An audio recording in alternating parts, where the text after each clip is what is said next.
আমার পুত্রের মৃত্যু হয়েছে। অশ্বত্থামার মৃত্যু কি রূপে হতে পারে? অশ্বত্থামার মৃত্যু কি রূপে হতে পারে? ওর মাথায় মণি আছে, ওর শরীরে আঘাত লাগতে পারে না। আমার পুত্রের মৃত্যু কি রূপে? জন্ম যতই দিব্যগুণ নিয়ে হোক না কেন গুরুদেব, জীবনের দুষ্কর্ম সেই দিব্যগুণকেও গ্রাস করে। আপনি একথা তো নিশ্চয়ই জানেন গুরুদ্রোণ, যে লৌহ, মাটি আর জলের প্রভাবে গলে মৃত্তিকায় পরিণত হয়। আপনিও যদি অশ্বত্থামার কর্মের বিচার করেন, তবে একথা অবশ্যই জ্ঞাত হবেন যে অশ্বত্থামার দিব্যতা নষ্ট কেন হলো। অসম্ভব! তুমি কপট, প্রবঞ্চক, তুমি বাসুদেব, মিথ্যাচারী তুমি। আমার পুত্রের বধ হতে পারে না। কেউ উত্তর দাও, উত্তর দাও, কেউ আমায় উত্তর দাও।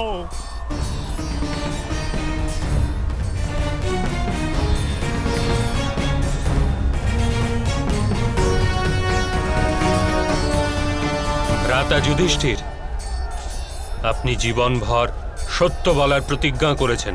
আপনার মুখ থেকে অসত্য ভাষ্য উচ্চারিত হয়নি কখনো। এবার আপনি গুরু দ্রোণকে বলুন, বাস্তবিকই অশ্বত্থামার মৃত্যু ঘটে গেছে?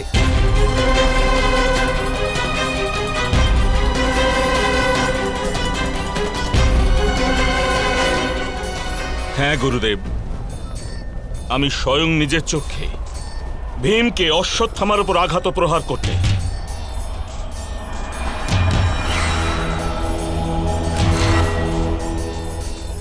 দেখেছি।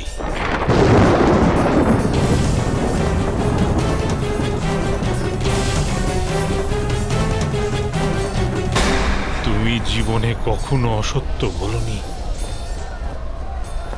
সদা সত্য বলেছ। যদি আজ অসত্য বলো, তবে নরকের অগ্নিতে জ্বলবে।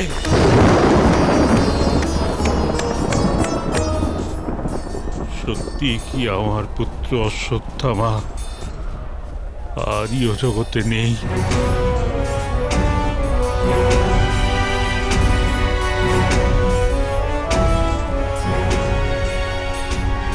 আমি সত্য বলছি গুরুদেব, অশ্বত্থামার মৃত্যু আমি স্বয়ং দেখেছি। সে অশ্বত্থামাই ছিল।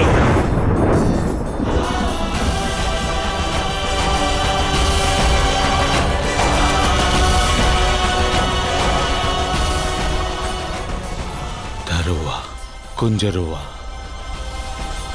पुनर्थत्वाहाधि प्रथा शत्वाम। অশ্বত্থামা!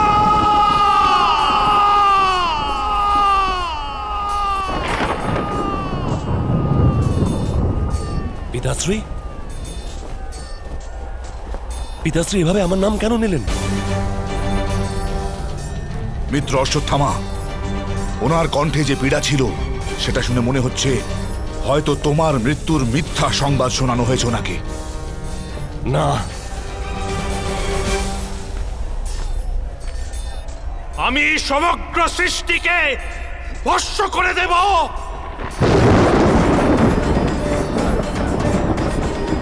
আমার পুত্রের হত্যাকারী পাণ্ডুপুত্রগণ, আমি কাউকে জীবিত রাখবো না, কাউকে না, এক এক করে বধ করব আমি।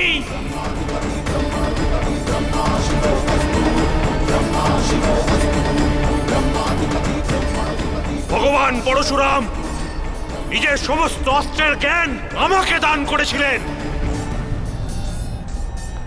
ওই অস্ত্রের দ্বারা ভগবান সমস্ত সৃষ্টির বিনাশ করেছিলেন, একবার নয় 21 বার। এই দ্বিতীয় ব্রাহ্মণের ক্রোধ দেখো এবার। এই দ্বিতীয় ব্রাহ্মণের ক্রোধ দেখো পাণ্ডুপুত্রগণ।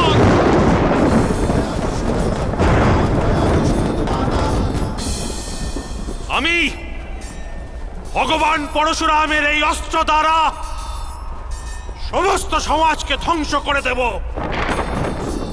সমস্ত সমাজকে ধ্বংস করে দেব।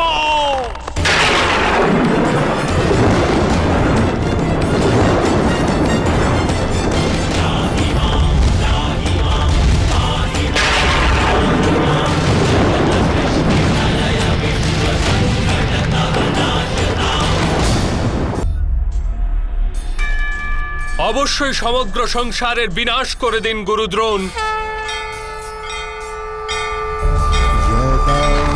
यदा हि धर्मस्य ग्लानिर्भवति भारत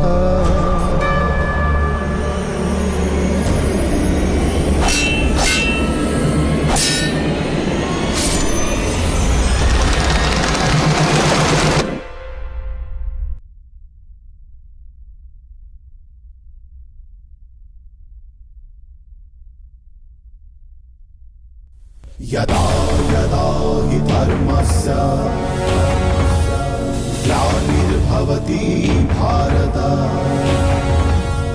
अभ्युत्थानमधर्मस्य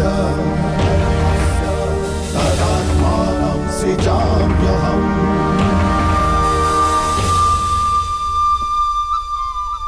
অস্ত্র ওঠানোর পূর্বে আমার একটি প্রশ্ন নিয়ে চিন্তা অবশ্যই করুন।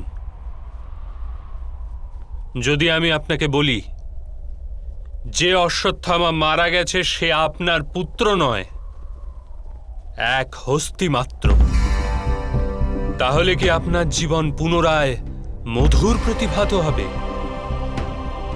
আপনার হৃদয় কি পুনরায় করুণার দ্বারা পূর্ণ হবে? আপনি কি যথার্থ বলছেন বাসুদেব? সত্যি আমার পুত্রের মৃত্যু হয়নি?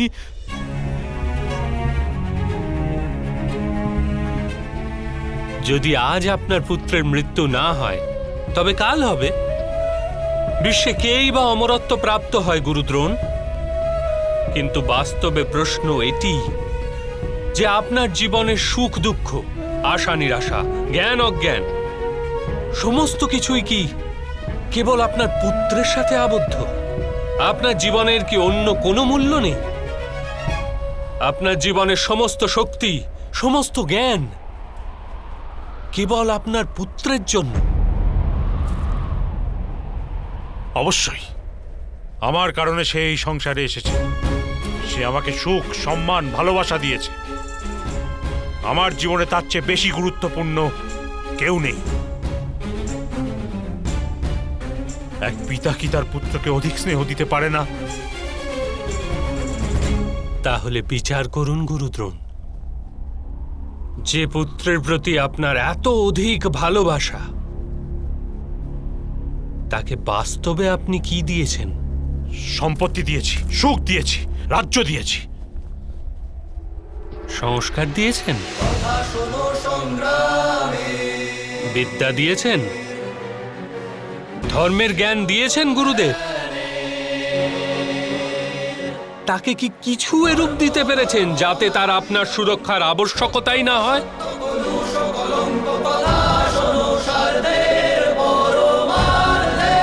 আমি স্বীকার করছি, সবাই অর্জুন তথা অঙ্গরাজ কর্ণের ন্যায় মহান যোদ্ধা হতে পারেন না।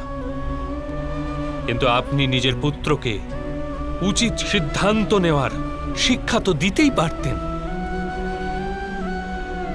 যদি আপনি এহেন কার্য করতেন তবে আজ আপনার পুত্র ধর্মের শত্রু হতো না, আর আপনাকেও অধর্মের পক্ষে থেকে যুদ্ধ করতে হতো না।